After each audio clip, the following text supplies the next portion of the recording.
Hey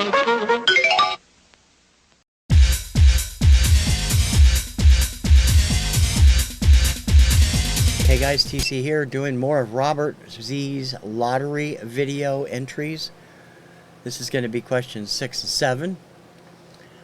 6 was hard, 7 was okay. 6 was hard. Took me several days to come up with this.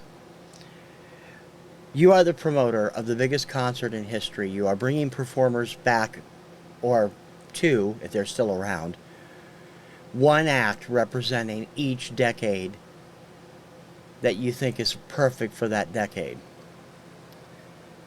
No runners-up, no extras, no special guests, just one act for each decade. 60s, 70s, 80s, 90s, and the 2000s and beyond. So, I had to think about this. I really did. And I've tried to stick with things I think are actually representative. Although 90s and 2000s, you guys are going to question me, but I have my reasons. For the 60s, you have to pick somebody that is really out there, that everybody knows, it represents the sound of the 60s.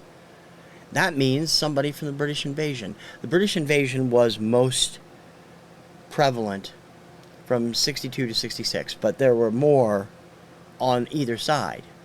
And there are a few American acts I could think of that would have qualified, but you know, my choice is not the Beatles. Everybody else is going to pick the Beatles, and that's fine. I had no problem with that. But for me, my favorite British invasion act of that type has always been another band. A band who practically helped put the concept album on the map, along with the Beatles, Sgt. Pepper. They did their own, and then they had other concept albums that have become phenomenal over the years. I mean, they were fantastic, and they're best known, although they had great stuff before it and great stuff after it, and I've got lots of the singles and a couple. I don't have the albums by the band that I know of, but I have a lot of singles, and I have the soundtracks, various soundtracks from, I have the original on CD and the others I have on vinyl, from the concept album that blew everybody's mind. And that is why I have picked them to represent the 60s. Daltrey, Townsend, Entwistle, Moon, The Who. Not to mention the fact that I love the spoof of The Who in Animaniacs, Woodstock Slappy. I have always loved Roger Daltrey's voice. He is an incredible singer. Pete's not bad, but I love Roger Daltrey singing. Like some of his solo stuff, too. And together, they made a unit that created Tommy, which is one of the most incredible, breakthrough, groundbreaking pieces of work in history. It's done so well. In addition to its original form, there's a orchestral all-star version, there's a movie, there's a stage show. The stage show is phenomenally good. The movie is good. Kim doesn't like the movie, I do. Tommy represents the 60s at its peak. I think they do it even better than the Beatles. So my 60s representative, The Who. Now, when it comes to the 1970s, you know what I like, and I know what everyone else likes, but I got to thinking, you got to find an act that has to be 70s. Let's think about this. Excess, lots of drugs, wheelbarrows full of drugs, of extravagance. Then you got all the scandals and protests that went on around the Vietnam War and later Watergate and all that stuff. And there are a lot of acts from the 70s that fit, but this one fits everything. Incredibly extravagant guy. Completely out there. An amazing musician, amazing songwriter with his partners, whoever he was working with at the time. Flamboyant lifestyle, There was very few people in the music industry that didn't adore him because he was just that kind of guy. He still is. The perfect person to represent the 1970s at this time traveling, all-encompassing concert, there could only be one: Elton John. Elton John is just one of the craziest cats on the planet. He continued to make great music in the 80s, 90s, and 2000s. But that period, from 73 to 77 or so, 76, where he was hot, hot, hot, he made magic. And I can't think of anybody out there that doesn't have at least one Elton John record. Be it a 45 or a greatest hits, or I knew a kid when I was in grade school. I had 45s. My friend Vernon, who was a year older than me and was a grade higher than me, had every single album Elton John had ever done. He worshipped the ground the guy walked on. Could not stop talking about Caribou, could not stop talking about Goodbye Yellow Brick Road. This is the kind of guy you want to represent the me decade. Elton John, the 1970s representative. Now, the 1980s, completely different realm. Now we are into the Reagan years in the White House, and a more laid-back time was coming. Of course, we had bad stuff happen. We had the AIDS epidemic. We had the Challenger explosion. We had the attacks in Beirut. But musically, we wanted to get away from that. The 80s was difficult. But I ultimately picked one of my favorite bands because I think having their first album out in 1980 and becoming successively bigger with every new album that came out in the 1980s, I think they make a perfect representation of the sound. Even though some people would argue with me because it doesn't represent punk or new wave, which are both prominent in the 80s as well. Listen to the music. It becomes part of that. There's new wave elements, there's punk elements, especially in the first two albums. But mostly, they're hard driving, heavy metal, and pop metal. My 80s representative, Def Leppard. Anyone really surprised? You guys know how much I love Def Leppard. They are one of my my triumvirate at the top, my musical trinity.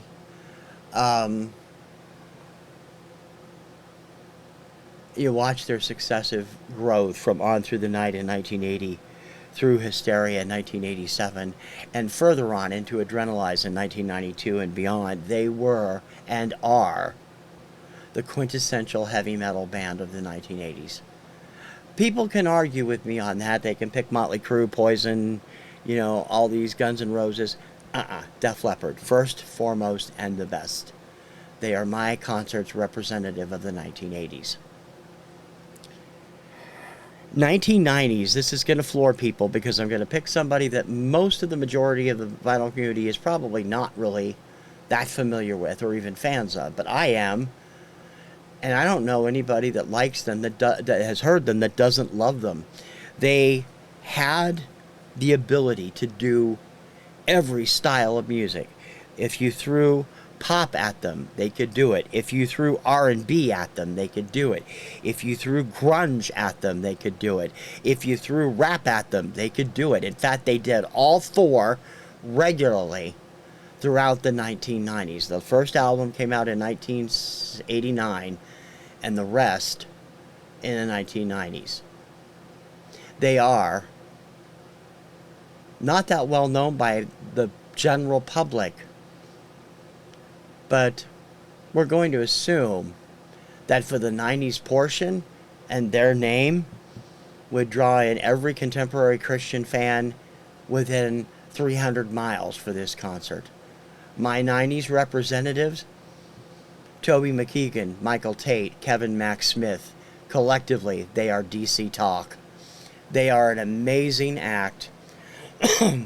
And to me, they represent the best possible sound of the 90s. Now, some of you might be saying, hey, wait a minute, They're a Christian band. Yes, they are the most successful contemporary Christian band in history. But not all their music has a Christian bent. Some of the stuff is very, you can look at it both ways, like you could with Stryper in the 1980s. And there are songs that deserve to be in your face. Walls is one of those songs about racism. And, Jesus is just all right changed over to Jesus is still all right. Their version of Lean on Me, right through the late 1990s when they split up and started doing solo stuff. They still remain friends. They still work together every now and then. I had the blessed opportunity to see them in concert in 1992 in Columbus, Ohio. I went to see them, but I ended up becoming a huge fan of the headliner that night, Michael W. Smith, who I had only heard Place in This World by at the time, and I became a massive fan because of that concert and because they put on a live show that will blow your mind. If you've never seen the live DVDs, you should watch them. That is why I have picked them as my representative for the 1990s, DC Talk. The 2000s at this concert, the music of the 1980s, 90s, and 2000s have one thing in common. Quite often, you only got a few big stars out there. In the 90s and 2000s, there were a lot of one-hit wonders or two-hit wonders. They'd have one album and then they'd disappear, that wouldn't do well after that. This act has overcome that. Now, when they first hit, everybody laughed at me because I loved the album. Even though they actually started in 1993, they didn't really click in the States until 1997, 1998, and the big success really hit in 99 through 2010 or so. People were laughing at me and say, they're just another boy band. They're not going to last long. And I looked at them and I said, have you listened to what they're doing? They are going to be the Temptations of their generation. And 25 years later, we will still be listening to them. And I was right. They are still recording. They are still performing. They have sold out residencies in Vegas several times. They are still monster superstars. My representative of the 2000s, the Backstreet Boys. These guys know how to please a crowd. They do most of their own hits and stuff, but they've also teamed up with other artists. They teamed up with New Kids on the Block for a project called NKOTBSB a few years ago that was phenomenally good. They just recently, last year, released their first Christmas album. They've all had solo work out there over the years where they're not working together. Howie D's is especially underappreciated, and Nick Carter's stuff is great too.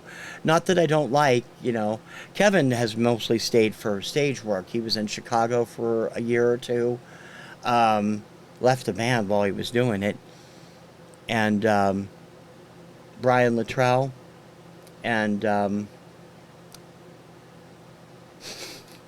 I'll think of it, have kind of stayed. They haven't done a lot of solo stuff, but together, even now, they are still fabulous.